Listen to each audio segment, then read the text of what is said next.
إن الحمد لله نحمده ونستعينه ونستغفره ونعوذ بالله من شرور أنفسنا ومن سيئات أعمالنا من يهده الله فلا مضل له ومن يضلل فلا هادي له وأشهد أن لا إله إلا الله وحده لا شريك له وأشهد أن محمدا عبده ورسوله بلغ الرسالة وأدى الأمانة ونصح الأمة وتركهم على البيضاء ليلها كنهارها لا يزيغ عنها إلا هالك اللهم صل وسلم على نبينا محمد كما صليت على إبراهيم وعلى آل إبراهيم إنك حميد مجيد وبارك على محمد وعلى آل محمد كما باركت على إبراهيم وعلى آل إبراهيم إنك حميد مجيد. Vetëm Allahun subhanahu wa taala falenderojmë dhe vetëm prej tij falje ndihmë udhëzim kërkojmë. Salavatet, selamet qofshin mbi vullin e pejgamberis Muhammedin sallallahu alaihi wasallam, mbi shokët e tij, mbi familjen e tij dhe mbi të gjithë ata të cilët e ndjekin rrugën e tij me sinqeritet deri në atë ditë ku thot Allahu subhanahu wa taala yawma la yanfa'u malun wala banun illa man ata Allah bi qalbin salim. Atë ditë nuk të ban dobi asgjë nga kjo botë vetëm ai që shkon tek Allahu me një zemër të pastër, të përulur dhe të sinqertë. Rabbi shrah li sadri wa yassir li amri wahlul 'uqdatan min lisani yafqahu qawli. Të nderuar vëllezër, vazhdo me ligjëratën e radhës duke shpjeguar hadithin e pejgamberit sallallahu alaihi wasallam ku thot: Arba'un idha kunna fik fala alayka ma fataka min ad-dunya. Nëse i ke 4 gjëra, fare mos u brengos se çka të ka humbur nga kjo botë. E para, hifdhul amana wa sidqul hadith wa husnul khuluq wa ifatu fi tu'ma. Ajo është, nderuar vëllezër, e para ruajtja e amanetit. E dyta është sidqul hadith, të thënërit të vërtetën dhe të larguarit nga gënjeshtra, dhe e treta është husnul khuluq, morali i mirë. Kemi folur në hutbet e kaluara të nderuar vëllezër për pikën e parë dhe të dytën, ruajtja e amanetit dhe të thënurin e vërtetës. Ndërsa sot me lejen e Allahut subhanahu wa taala do të flasim për pikën e tretë, husnul khuluq, pra morali i mirë, sjellja e mirë. Thot Allahu subhanahu wa taala: "Wa idh akhadna mithaqa bani Israila la ta'buduna illa Allah wa bil walidayni ihsana wa dhil qurba wal yatama wal masakin وقولوا للناس حسنا وأقيموا الصلاة وآتوا الزكاة واعتصموا بالله هو مولاكم واعتصموا والمساكين وقولوا للناس حسنا وأقيموا الصلاة وآتوا الزكاة ثم توليتم منكم إلا قليل منكم وأنتم معرضون." Kujtoni kur Allahu subhanahu wa taala e morri besën nga Beni Israilit, pra nga pasuesit e Jakubit.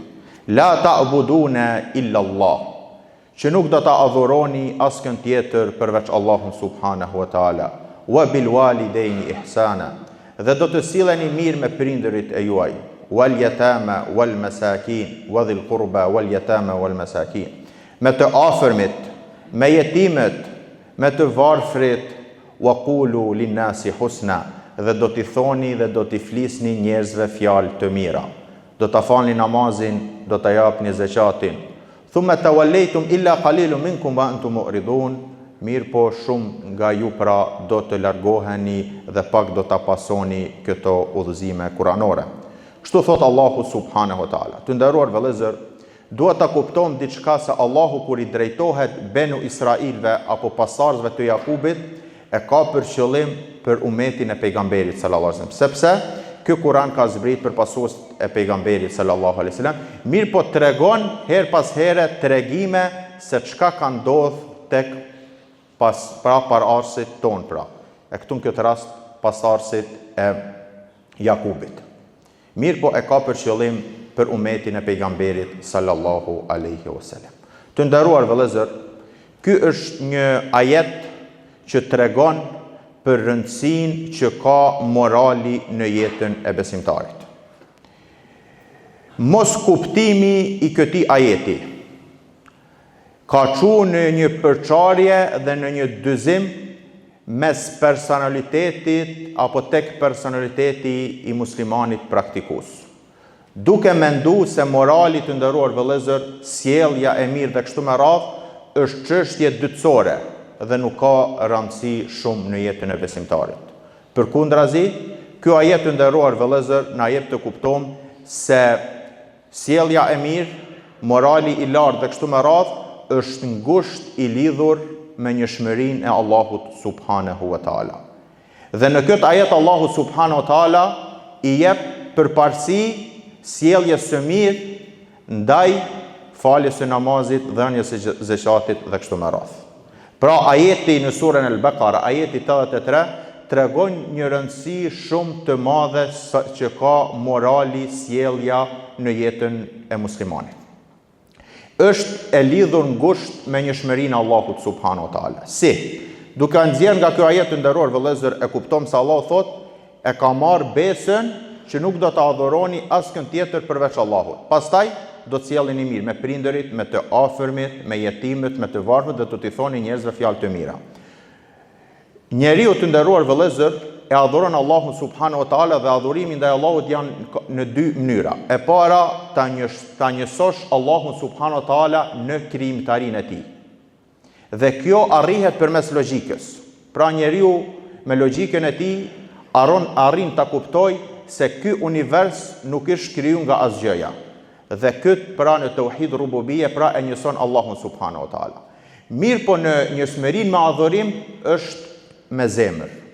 Dhe nuk ka mundësi të nderuar vëllezër në një zemër e cila është e mbushur me besim. Sepse besimi të nderuar vëllezër mbjell në zemër dritë. Dhe nuk ka mundësi në një zemër që është e mbushur me besim dhe dritë të dalin sjellje jo të mira, sjellje të turshme dhe sjellje të cilat pra nuk i kanë hije një besimtari. Pra të nderuar vëllezër, jo rastisht Allahu subhanahu wa taala i dha rëndësi këto sjelljes së mirë moralit para namazit dhe zakatit dhe kështu me radhë. Është fakt se jo çdo herë pra të nderuar vëllezër rënditja pra e ka i jep edhe atë rëndësinë e vet. Mirë po Allahu subhanahu wa taala hasha të thotë diçka kot dhe pa kuptim. Momentin që në këtë ajet Allahu subhanahu wa taala i jep rëndësi moralit, sjelljes dhe t'i themi njerëzve fjalë të mira dhe mos t'i ofendojmë dhe kështu me radhë, i jep përparësi para namazit dhe zakatit, të nderuar vëllezër, të jeni të bindur se kjo ka shumë rëndësi të madhe.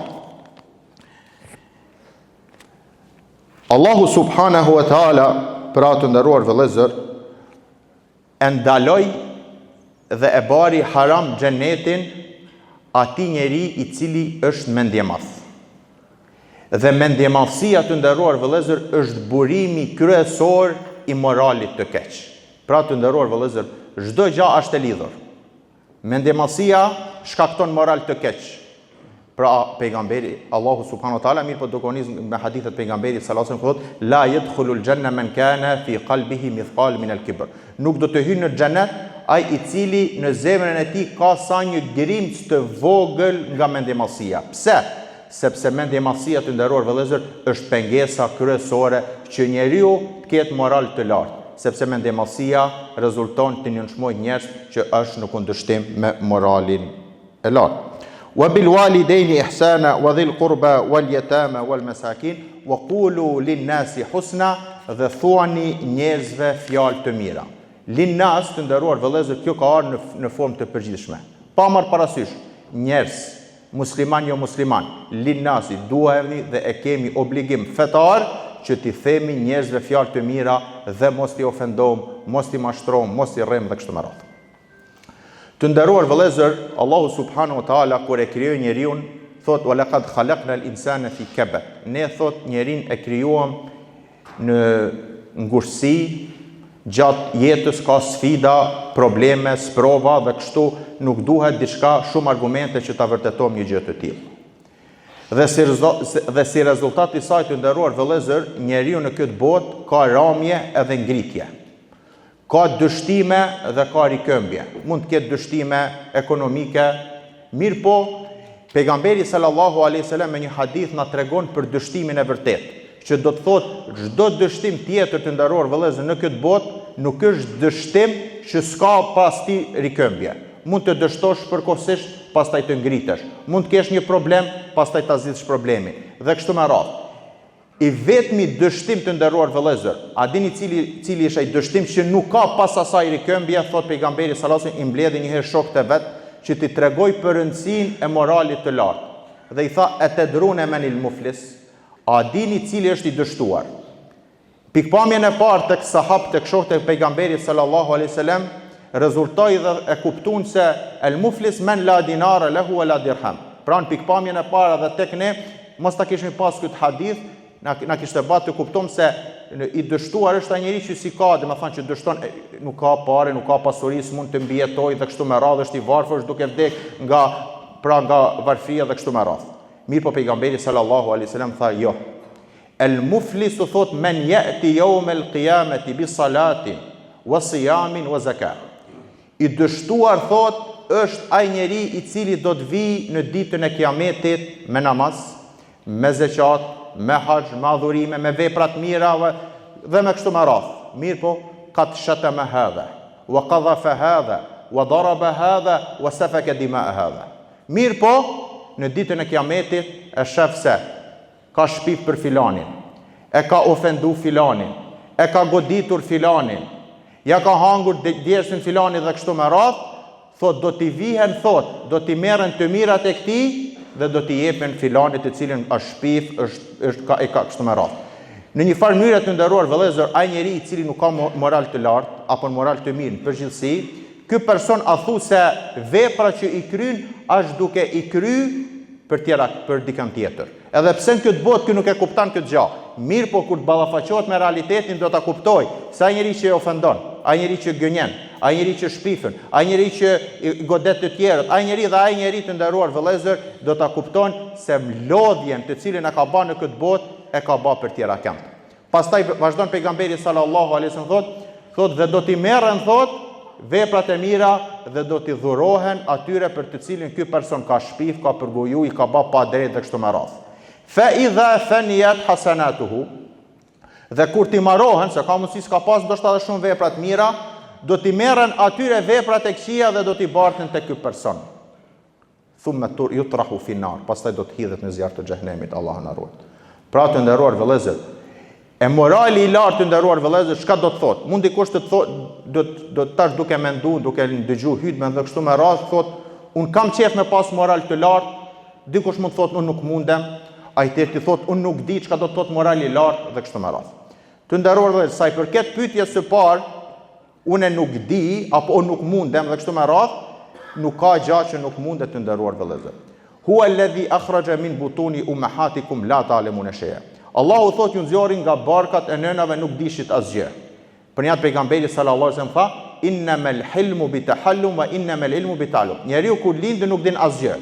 Pastaj me kalimin e kohës mëson. Edhe pejgamberi thot mësimi arritet duke mësu dhe butësia dhe morali i lartë arrihet duke u përpjek dhe duke pra u mundu që të jetë njeriu me moral të lartë. Çfarë do të thotë nderuar vëllezër kur e kanë definu dietarët moralin e lartë, sjelljen e mirë dhe kështu me radhë, thotë kaful adha wa badhlun nada wa taliqatul wajh. 3 pika të nderuar vëllezër, po ti manin mend nga ky hutbë besoj që mjafton që njeriu të pajiset me moral të lartë. E para kaful adha. Të jenë pra të përmbaheni nga të dëmtuarit e tjerëve. Pra, mos t'i dëmtoni të tjerët. Me çka? Pejgamberi sallallahu alaihi wasallam thot el muslimu men salima el muslimuna min yadihi wa lisanihi. Muslimani i vërtet, cili është? Ai që falet, që jep zeqat, që shkon hax, këto janë kushte që janë mes teje dhe Allahut subhanahu wa taala. Mirë po thot muslimani i vërtet është ai i cili muslimanët shpëtojnë nga gjuha e tij dhe nga dora e tij. Mund t'ia shtojmë edhe nga zemra e tij. Pra, sa janë të sigurt musliman nga gjuha jote, nga dora jote dhe nga zemra jote, aq të nderuar vëllezër jemi musliman të vërtet. Dhe çdo kush ndalet nëse del prej xhamisë dhe shkon në kafe, me uljen e tij në kafe, të mendoj se çka është duke bë. A fillon të marr njerëz na përgoj, të shpif për njerëz, të akuzoj njerëz dhe kështu me radhë, apo thjesht mund të bisedoj çështje të cilat i bën dobi vetes dhe rrethit dhe kështu me radhë. Pra pejgamberi sallallahu alaihi wasallam e japi një definicion. A do të qenë musliman i mirë, musliman i vërtet thjesht, Qose muslimanët janë të sigurt nga gjuha jote, nga dora jote, nga zemra jote, nuk I xhelozon, nuk I ke inat, nuk I urren dhe kështu me radhë, në rregull je. Momentin që musliman të nderuar vëllezër, apo njerëz përgjithësi, nuk janë të sigurt nga gjuha jote, nuk janë të sigurt nga dora jote, nuk janë të sigurt nga zemra jote, të nderuar vëllezër, të jeni të bindur se nuk jemi musliman të vërtet. Duke u nis nga hadithi pejgamberit sallallahu alajhi wasallam. Pa keful edha, morali lart, morali mirë, sjellje mirë, do të thotë që muslimanët jenë të sigurt nga ti. Momenti që nuk janë të sigurt nga ti, nuk jemi musliman të vërtet. E dyta, badhlun nada, që të sakrifikom, të mundohemi dhe të japim për vëllezërit, për njerëz, për muslimanë dhe kështu në përgjithësi, dhe mos të jemi egoist që vetëm interesin personal të japim përparësi. Unë ta kem mirë, dhe nëse ky realizimin e këtij interesi të nderuar vëllezër mund të kushtoj në shoqëri dhe kështu me radhë. Pra badhlun nada, të mundohemi të japim nga vetja jonë, pa marrë parasysh mundësinë që e kemi, pra mos të kursem, mos të hezitojmë të bëjmë mirë, dhe mos të presim që nëse kemi bë mirë, të na kthejnë me të mirë. Momenti që nuk na kthehet e mira me të mirë, të nderuar vëllezër, ne e ndrom. Jo, kjo është momenti që njeriu pret të mirën me të mirë, kjo është kompenzim. Mirë po pejgamberi sallallahu alajhi wasallam udhëzon që të keqen idfa billati hiya ahsan, të keqen ta kthesh me të mirë. Pra, të përmbahet, të musliman të jenë sigurt nga ti, të kontribosh në të mirën e rrethit dhe shoqërisë, wa taliqatul wajh, dhe të jesh I buzëqeshur. Dikush mund të thonë se unë kisha qenë I buzëqeshur, po kam gajle, kam preokupime dhe kam kështu me radhë. Të nderuar vëllezër, nuk ka gajle dhe preokupim askush më shumë se sa pejgamberi sallallahu alaihi wasallam. Preokupimi joni është lokal, sigurom disa të ardhura për ne, për familje, të ndërtojmë disa gjëra. Mirë po pejgamberi sallallahu alaihi wasallam e kishte preokupim dhe mision që të shpëtoj një umet me miliarda njerëz nga zjarmi I xhenemit. Dhe kur e përshkruan pejgamberin sallallahu alaihi wasallam, çdo herën thonë ishte I buzëqeshur. Pse të nderuar vëllezër? Sepse buzëqeshja buron nga zemra, e zemra e cila është e mbushur me iman, ka dritë, dhe ajo dritë të nderuar vëllezër rezulton edhe buzëqeshje. Pra, dikush mund edhe mos t'i kuptoj këto gjëra, po të nderuar vëllezër, këto gjëra janë të lidhura njëra me tjetrën, sepse nuk ka mundësi ta adhurosh Allahun subhanahu wa taala dhe me adhurimin e Allahut ta mbush zemrën me besim dhe zemra me besim të formoj dritë dhe ajo dritë rezultoj me vepra të këqija. Kjo pra logjikisht nuk është, edhe praktikisht nuk është. E lutim Allahun subhanahu wa taala ashtu siç bante pejgamberi sallallahu alaihi wasallam dua thonte Allahumma kama hasanta, o Allah ashtu siç ma zbukurove pamjen, ma zbukuro moralin dhe sjelljen. E lutim Allahun subhanahu wa taala se çdo njeri prej nesh ashtu siç e ka zbukuruar në fizionominë dhe në pamjen e tij, ta zbukuroj edhe në sjelljen e tij. Dërsa pejgamberi sallallahu alaihi wasallam të nderuar vëllezër, kur tregon për njerin më të urrejtur tek Allahu, çka thot? Abghadur rijali inda Allah al-aladul khasim. Njerëz më të urrejtur tek Allahu, cilat janë? Ai I cili është mundohet me shti grindje mes njerëzve. Ai njeri I cili mundohet vesh me polemizu. Ai njeri pra I cili nuk, ai njeri I cili ban me ndru rrugën kur e shef apo mu largu nga ai vend në të cilin ai gjendet. Këto të nderuar vëllezër janë më të urrejtur tek Allahu. Pse? Sepse dami I tij të nderuar vëllezër, ai I cili është grindavez e mundohet shti grindja dhe kështu me radhë, dami I tij të nderuar vëllezër nuk kufizohet vetëm tek ai, po dami I tij pra reflekton edhe në shoqëri dhe kështu me radhë, dhe Islami siç dihet ka ardhur që ta menjanoj apo ta azgjësoj damin dhe çdo gjë e cila I sjell dëm të nderuar vëllezër shoqërisë dhe kështu me radhë njerëzve dhe kështu me radhë e ka ndalu. E lutim Allahun subhanahu wa taala me na pajis me moral të lartë, me sjellje të mirë, sepse nëse e don pejgamberin sallallahu alajhi wasallam dhe nuk ka dyshim se njeriu ka qejf me qenë ma që e don, çka thot pejgamberi sallallahu alajhi wasallam? Inna ahabbakum ilay wa aqrabukum minni fil akhirah ahasinukum apo mahasinukum akhlaqa. Njerëz më të dashur tek unë dhe ato të cilët do të jenë më afër meje në ditën e Kiametit janë kush? Mahasinukum akhlaqa. Ata të cilët të nderuar vëllezër janë me moral më të lartë, me moral më të mirë dhe me sjellje të mira. Kjo është pra pika e tretë e hadithit dhe hutben tjetër me lejen e Allahut do të vazhdo me pikën e katërt. El-iffat fi tu'ma, ndershmëria dhe ndërgjegjshmëria në të kërkuarit e furnizimit. أقول قولي هذا أستغفر الله لي ولكم ولسائر المؤمنين من كل ذنب فاستغفروا إنه هو الغفور الرحيم.